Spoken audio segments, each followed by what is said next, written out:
আসসালামু আলাইকুম সুপ্রিয় দর্শক, আপনাদের মাঝে চলে আসছি আমি মঙ্গল গ্রহের মফিজউদ্দিন নতুন আরো একখানা বাস দেওয়া ভিডিও নিয়ে। টান টান উত্তেজনার পরে আবারও চলে আসলো বাংলাদেশ আর জিম্বাবুয়ের টেস্ট ম্যাচ খেলা। আর এই টেস্ট ম্যাচ খেলা নিয়ে কতই না উত্তেজনা, কারণ দুইটা টেস্ট ম্যাচে একটা ম্যাচও বাংলাদেশ হারতে চায় না। আর এই না হারার কারণেই বাংলাদেশের প্লেয়ারের মধ্যে কতই না উত্তেজনা। আবার এদিকে দেখা গেছে যে জিম্বাবুয়ের প্লেয়াররাও তারাও নাকি অনেক উত্তেজনায় আছে, কারণ তারা বাংলাদেশের মাটিতে এসে বাংলাদেশকে পিছন মারতে চায়। এখন জিম্বাবুয়ের প্লেয়াররা তারা কি বাংলাদেশকে পিছন মারতে পারবো, নাকি বাংলাদেশের কাছে তারাই পিছন মারা খাওয়া যাইবো? এখন আমাদের এইটাই দেখার পালা, কে কাকে পিছন মারে। আরে কাকা, আপনি কি আমাদেরকে ধুনপুন প্লেয়ার পাইছেন নাকি যে আমরা পিছন মারা খামু? আমরা হচ্ছে যে জিম্বাবুয়ের প্লেয়ার, আমাদেরকে পিছন মারা অত সহজ হবে না। আর আমরা তো সবাইকে পিছন মারা দিই, পিছন মারা খাই না। আর আমরা বাংলাদেশে আইছি দুইটা টেস্ট ম্যাচ খেলতে, এই দুইটা টেস্ট ম্যাচই বাংলাদেশকে পিছন মেরে দিমু আমরা।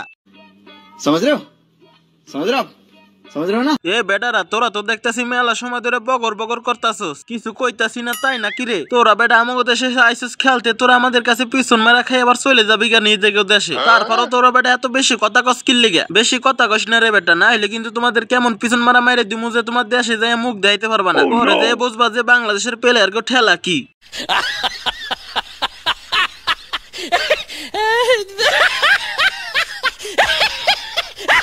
আরে দাদু, ওই ফাপর মেয়ে আমাকে সামনে মারো না, কারণ ওই ফাপর আমাকে সামনে মেরে কোনো লাভ হবে না। কারণ মাঠে নামার পরে যে তোমরা পিছন মারা আমাদের কাছেই খাবা, এটা তো সবাই ভালো করেই জানে। আর একটা কথা কই তোমা করে, মাঠে নামার আগে ভালো করে প্র্যাকটিস করে নামো, নইলে তোমরা কিন্তু আমাদের কাছে বড় সড়ো রানের একটা পিছন মারা খাইবা। আর সেই জন্যই তোমাদেরকে সতর্ক করে দিতেছি যে বড় সড়ো পিছন মারা না খাইয়া ছোট পিছন মারা খাইও।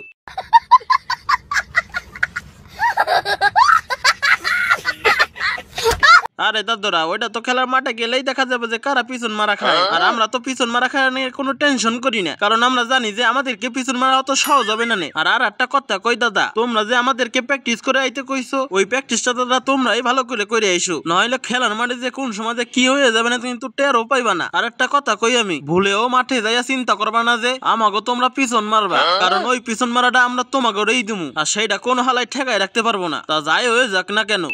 शाबाश बेटा, बहुत बढ़िया मुन्ना। আরে বেটা শান্ত, ফাপড় তো বেটা জীবনে অনেক মারলি, আর মারিস না রে বেটা, কারণ তোর ফাপড়ের চোদনে আমরা থাকতে পারতাছি না এই জায়গায়। এখন বেটা তুই ফাপড় বাদ দে, মাঠে বেটা তোরা যে কেমনে জিতবে এটা চিন্তা কর রে বেটা। আর আমরা তো তোদেরকে সুযোগ দিব না জিতার লেগে, ফাপড় তোকে জিতার লেগে চেষ্টা করা লাগবো না, থাকগা। আর আমরা পুরোই আশাবাদী যে তোদেরকে পিছন তো আমরাই মারমু, আর সেটা যদি সুন্দরবনের বাঘ হয়ে ঠেকাই তাও পারবো না।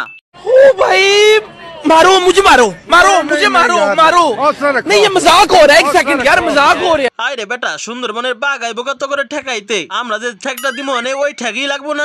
আর আমরা তো বেটা সুন্দরবনের বাঘের চেয়েও শক্তিশালী, পারলে বেটা তোরা আমাকে ঠেকাই দেখাইস। আর আশা করি তোরা যে আমাদের কাছেই পিছন মারা খাবি, আর সেই পিছন মারা খাওয়া থেকে তোরা কেউ ঠেকাই রাখতে পারবো না আমাদেরকে।